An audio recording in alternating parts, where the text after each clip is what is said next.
Hello everyone, welcome to the PMP exam question and answers practice session for May.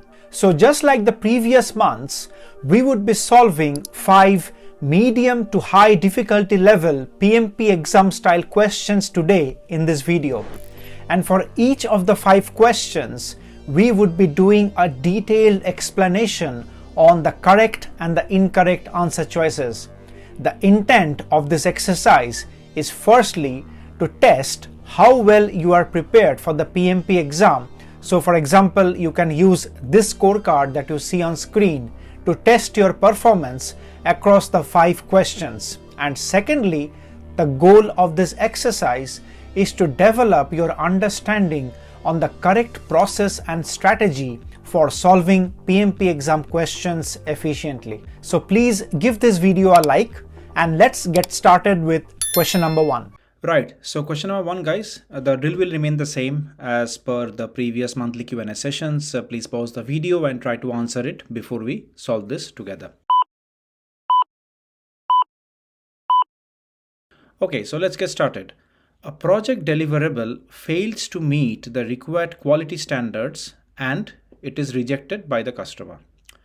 Now, upon investigation, the project team discovers that the issue originated from defective components supplied by a vendor.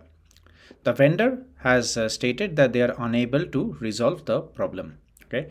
Now, the problem that has happened in this scenario is sort of a deliverable which was created by the contractor or the vendor as part of the project. It didn't meet the quality standards and that of course resulted in defect components. Now what the contractor or the vendor is saying that look, this is what was agreed and I have delivered this. Now I will not be able to resolve the problem. Okay. Of course there is a conflict of expectations here. Okay. Now before determining the appropriate course of action, what document should the project manager consult? So let's look at the options one by one. Option A, the agreement outlining the vendor's service level expectations. Okay, possibly. So you might argue that, okay, the service level expectations will sort of delineate the quality standards, what the contractor is supposed to deliver, etc., etc. We will argue in terms of whether that line of reasoning is correct or not. So let's hold this option for now. Let's look at option B, the procurement strategy and the contractual terms with the vendor. Okay, this is also a plausible option because the contractual terms with the vendor and the procurement strategy also provide some kind of information, right? And some kind of baseline with respect to the project management plan on how the contractor is supposed to work, what are the deliverables, etc., etc. Okay, so option B is also a plausible option, right? So let's hold option B as well. Let's look at option C, the internal documentation from quality assurance evaluations. Now we can reject this option at this point in time, okay? Because the internal documentation from quality evaluations might not give you anything new because it has already been rejected by the customer and it is unlikely that your quality assurance department will say something different, okay? So it is a bit pointless to refer to documentation from internal quality assurance evaluations when the customer is outrightly rejecting your deliverable. Okay, so option C is definitely incorrect. Let's look at option D, the plan for delineating how project resources are allocated and managed. This is quite extraneous, right? So I don't think any of you have selected option D because it is quite sort of goes in a different tangent, right? So the most plausible answer options are either option A and option B.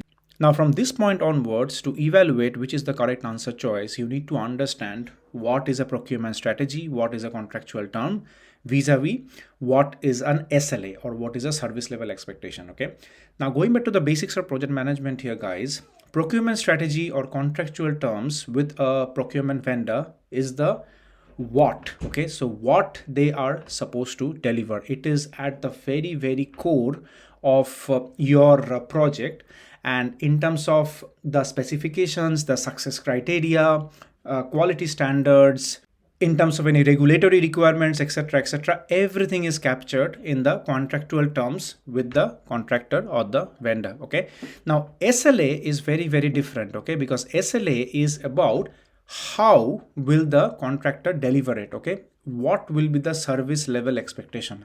You have defined the what with your procurement strategy, with your contractual terms, and now you are defining that how will the contractor deliver it. Okay, so for example, things like after there is a scope communication which has been provided to the contractor, within 5 days they need to respond back. Okay, let's say for example, if a delivery order is placed, within 14 working days the delivery needs to happen. Okay, another example of SLA could be that whenever a delivery comes, it should have sort of a checklist or a quality assurance document supporting the delivery of the product or the service. Okay, so it is a very core difference which you need to understand with respect to what is an SLA and what is a contractual term or a procurement strategy. Okay, now if you go back to the original question, the problem is at the very core of the what. Okay, the problem does not have the element of how in the situation or in the scenario that has been provided. Okay, so that is why option B is the correct answer choice here, because your procurement strategy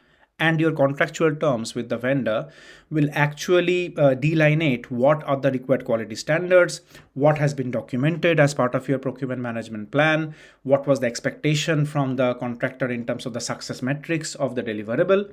And then you can compare and say that, okay, whether the contractor is actually telling the truth or whether the customer is asking something as a gold plating with respect to what was initially not aligned. Okay, the customer can also be wrong sometimes. Okay, it is not always true that the customer is always correct. Okay, so then you need to coach and educate the customer as well. So those kind of informations will be sort of the part of your procurement strategy and contractual terms, not a part of your SLA. So the correct answer to this question is option B. Option A is a very close answer choice, but it's an incorrect answer choice. Now, if you are preparing for the PMP exam, I would suggest that you check out my PMP exam preparation courses on Udemy. All the courses are very highly rated amongst the students, and many PMP exam aspirants have passed their PMP exams with the help of these courses. You can check the reviews on Udemy, and all the relevant links will be provided in the description section of this video. And now, let's move on to question number 2. Okay, so question number 2, guys, the drill will remain the same. Please read the question and try to answer it before we solve this together. You can pause the video here if you wish to. Okay, so let's get started. A project team collaborates with an international contractor located in a country with 3 official languages. Okay. Although all team members are multilingual and meetings are conducted in a shared language, some contractors switch to another language, which is probably their local language, during work sessions, which is very natural and very normal as well. Okay. So when the project manager addresses this behavior in a team meeting, the contractors apologize but explain that using their preferred language, which is their common language or the local language, helps them to work more efficiently. How should the project manager handle this situation? Okay, so interesting scenario, and let's sort of try to go through the 4 options A, B, C and D. So let's evaluate the 4 options one by one and sort of take it from there. Okay, so option A, enforce a rule requiring the use of a single language at all times, even if it reduces efficiency. Of course, no one in their correct frame of mind would sort of go with this option, right? You can't like basically do this, that okay, you mandate a single language. It's against diversity and inclusion policies as well. Okay, so A is definitely incorrect. Let's look at option B. Report the matter to Human Resources Department as a formal issue. Unnecessary escalation. Okay, no one should be doing that, and of course as a project manager you should not report these kind of issues to Human Resources Department, which is a bit extraneous as well. Okay, I hope none of you have selected this option. Let's look at option C. Arrange official training on using translation tools or services. This is a bit of a overkill, guys, okay, because arranging official training, translation tools, getting a translator for project related purposes, I don't know, it's a huge overkill, right? So probably this option is not also correct, and that leaves us with option D. Let's look at option D. Encourage the team to collaboratively establish communication guidelines and language norms, which is sort of the only plausible option. It is sort of a balanced option as well, because because you are establishing a collaborative atmosphere and you are sort of giving some communication guidelines. So for example, you might say that, okay, during the meetings where you have people from different ethnicities or different groups, probably English might be a common language understood by everyone. And outside meetings, if you are having like small huddle meetings or sort of small focus group discussions, you can use their own they can use their own local language. Okay, so that can be some of the language norms which you can document and sort of deploy as a project manager in this situation. Okay, so option A is incorrect, B is incorrect, C is definitely incorrect, and the correct answer to this question is option D. This was fairly an easy one, and I think most of you have got this correct, right? Now, before we move on to question number 3, guys, I would like to introduce you to my PMP exam study group on YouTube.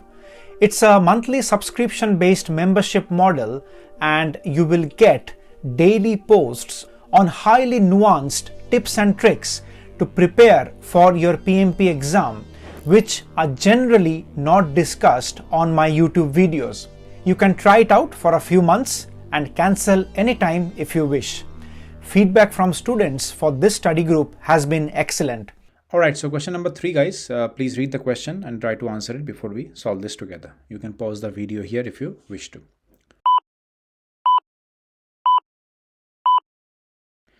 Alright, so let's get started. Midway through a technical project, a critical team member is requested to transition to another assignment. The project team expresses concern believing this decision could negatively affect the project. What is the most appropriate step for the project manager should take to keep the team productive? Okay, now generally in projects there is a team which gets assembled. There are core project team members, there are shared resources, etc, and typically in a project, once the project is over, the team basically disbands. Okay, that is the typical sort of nature of a project, and the team reassembles for another project. Now here what has happened is a critical team member has been requested midway during the project to transition to another assignments. It is very common scenario, happens all the time in real life projects as well. Now what is the problem statement? You need to understand what the problem statement we are trying to address here, right? So the problem statement is that the team is expressing concerns believing this decision could negatively affect the project. Might be, might not be, you don't know, right? But you need to assess and understand the team's concern and validate whether the concern is correct or incorrect, and take necessary steps accordingly. Okay, so with that premise, let's evaluate the options one by one. Option A: engage the project sponsor in discussion to evaluate the situation and determine course of action. Okay, then what is your role as a project manager if you are engaging the project sponsor? Again, unnecessary escalation. We have discussed this time and again in our previous Q&A sessions. Unnecessary escalation should be avoided, and that is why option A is incorrect. Let's look at option B. Apply coaching strategies to encourage and uplift every team member. Okay, this might be a plausible option. You might argue that, okay, I will sort of do motivation sessions and coaching with one-on-ones with all of my team members to encourage and uplift their mood. Okay, is that the problem statement you are trying to address, that your team members are demotivated or they are like stressed? We'll see. Let's hold this option for now. Let's look at option C. Assign a new team member with comparable expertise to take over the role. Okay, this might be a long-term solution, but as of now, what should you do to keep your current team productive? Okay, because finding a new team member, first of all, with a comparable expertise might take time, and then the assignment also might take time because you need alignment for budget, you might need alignment from their functional manager, etc, etc. Okay, so this is a bit of a long shot, and probably that is why option C is a incorrect answer choice, because as of now it is not helping me solve the problem today. Okay, let's look at option D. Recognize the team's concerns and assess how this change could impact the project's progress. Okay, this is quite interesting because it's actually talking about data-driven decision making. It's talking about that, okay, you know that your team has expressed a concern that the project could be negatively affected, but it's a concern, right? It's not a valid data point. Might be true, might not be true. Okay, you need to assess that situation.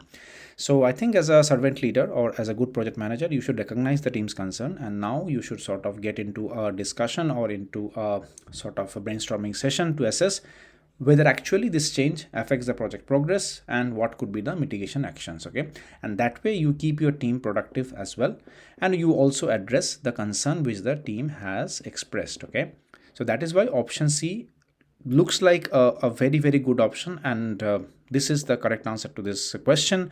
Option B is incorrect primarily because of two reasons. Okay, and the first and the foremost reason for that is the word every. Okay, so you have to be very, very careful with such superlatives which could be used in very close answer choices and might sort of try to catch you out. Okay, and I discuss these kind of strategies and techniques in my membership community on YouTube. So if you are willing to learn a bit more about these kind of nuances on the finer elements of trying to identify the correct answer choice between two sort of okay-ish answer choices, I would encourage to sort of check out my membership community on YouTube for your PMP exam preparation. Okay, now coming back to this question, applying coaching strategies to encourage and uplift every team member might not be needed, right? Because your every team member might not be demotivated. Okay, now if your team consists of maybe 20 people, 15 people, 30 people,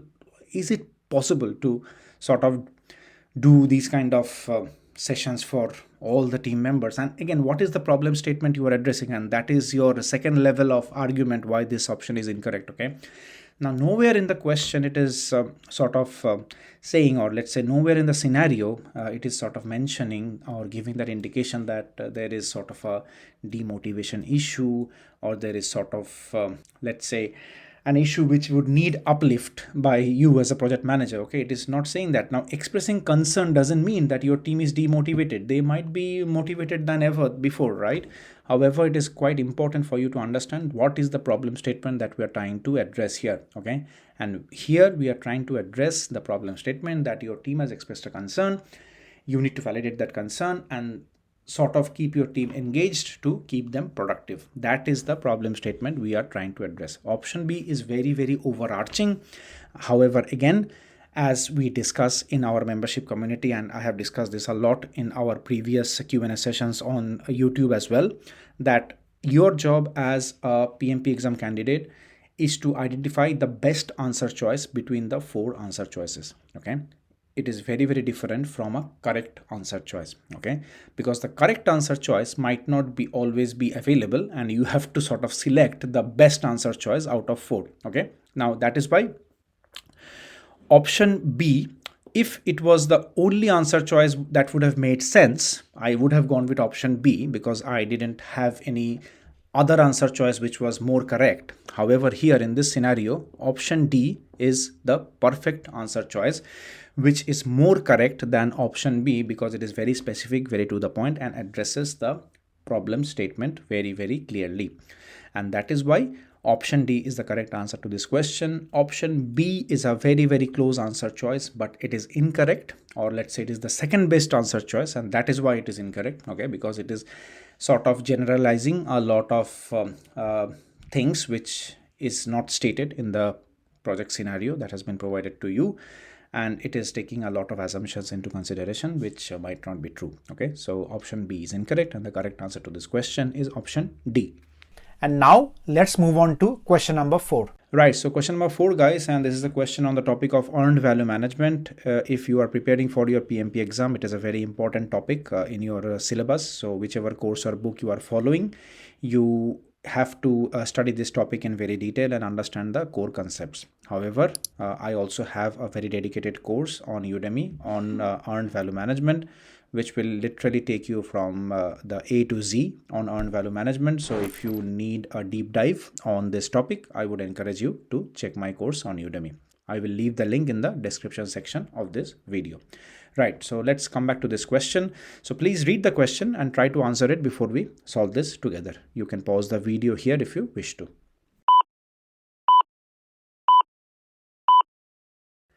Okay, so let's get started. A project has the following financial data. Total budget is 3 million. Planned value is 800K. Actual cost is 850K, and earned value is 540K. Okay, so based on this information, which statement best describes the project's current performance? Okay, now there are two very foundational concepts on earned value management which you need to know, which is your schedule variance, which is your earned value minus your planned value. Okay, and that gives you an indication whether you are on track or off track with respect to your schedule. And next is your cost variance, which is your earned value minus your actual cost. Okay, so if your schedule variance is positive, which means your earned value is greater than your planned value, it means your project is ahead of schedule. If your schedule variance is negative, it means that your earned value is less than your planned value, which means your project is behind schedule. Okay, similarly, if your cost variance is positive, which means your earned value is greater than your actual cost, you are sort of underspending, which is good. However, if your cost variance is negative, it means that your actual cost is higher than your earned value, which means you are overspending. Okay, very simple explanation. So let's look at the options one by one, but before that, let's sort of calculate the schedule variance and cost variance for the scenario that has been provided to you. So here earned value is 540 and planned value is 800, right? So it is negative, and that means your project is behind schedule because your earned value is less than your planned value. Okay, so immediately option A and option B gets eliminated, right? Because these means that the project is ahead of schedule, and in this scenario your schedule variance should have been positive, okay, if the project was progressing faster. But here your project is progressing slower, it is behind schedule, and that is why the correct answer is between option C and option D. However, let's calculate the cost variance now.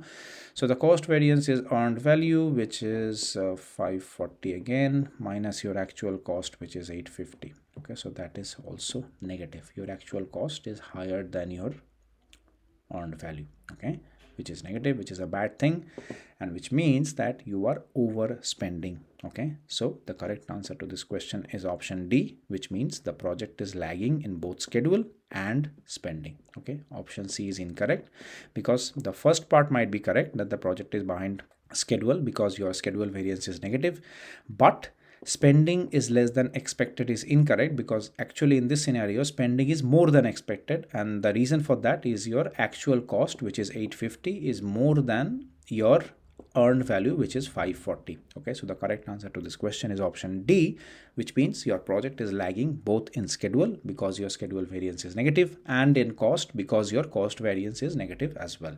Again, if this entire discussion you were not able to comprehend, I would recommend that please go back and study the topic of earned value management from your PMP exam syllabus. And finally, let's move on to question number 5. Remember, the target is to get all the 5 out of the 5 questions correct, okay?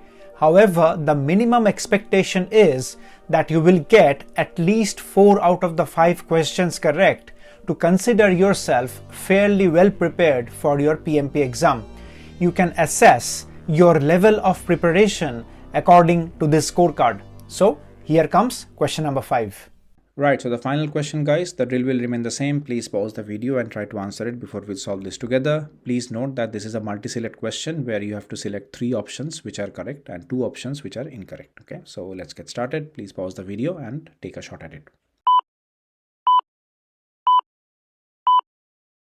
Nice one. So let's get started. A key deliverable on the project's critical path has fallen behind schedule. Okay, so schedule variance is negative, let's say. Okay, the project's cost performance index CPI is 1.3, indicating cost efficiency. So what is CPI? Again, go back to your earned value management knowledge, right? So CPI is equal to your earned value, which is your EV minus your actual cost. Okay, so when your CPI is positive, it means that your earned value is greater than your actual cost. Okay, which means your project is underspending, and which means that you are cost efficient in your project. You have some buffer funds, or you have some sort of leeway in terms of your entire project budget. Okay, so you are doing good on spending, you are underspending. Okay, that is why your cost variance is positive, and that is why your CPI or cost performance index is greater than 1. Okay, now let's come back to the question. The project manager manages to bring the schedule back on track. Okay, now Of course, your cost is good, you are underspending, but the project has fallen behind schedule, and that is the reason the project manager is managing to bring the schedule back on track, okay, provided your cost is doing okay. So which of the outcomes are most likely to occur as a result of actions taken to recover the schedule? Very interesting question, okay. So what you are doing is you are trying to recover the schedule, and with the assumption that you have some extra money to spend to recover your lag in your schedule, okay. So let's look at the options one by one. Option A, some tasks may need to be executed simultaneously. This seems correct, right? Because if you are trying to recover the schedule, you either do something like crashing or fast tracking, okay. So please go back and study these topics of crashing and fast tracking from your PMPwithRay 7th edition or sort of your process group practice guide, okay. So A seems like a very reasonable answer choice. So A might be one of your 3 correct answer choices. However, let's look at the other answer choices one by one. The overall project scope might be reduced. That is incorrect, because it is very unlikely that you will outrightly start to cut scope just to sort of try to get ahead of schedule. You generally don't do that, okay. Of course, not as your first resort whenever you are getting delayed or whenever there is a delay in your project, right? So option B is definitely incorrect. Let's look at option C.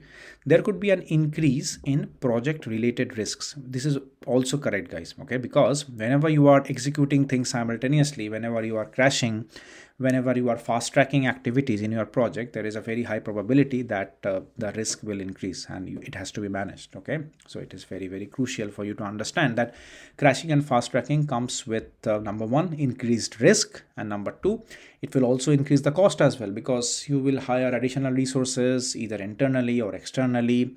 You will sort of do some kind of automation, right? So these are like fast tracking and crashing sort of activities which you could do when your project is delayed, and that will increase the risk, and that will, as option D rightly says, increase the project cost as well. But it is okay because your CPI is positive, right? You can afford to have some hit in the cost and still within be your project budget, okay, to sort of overcome the delay in the schedule. So option D looks like also a good answer choice. Let's look at option E.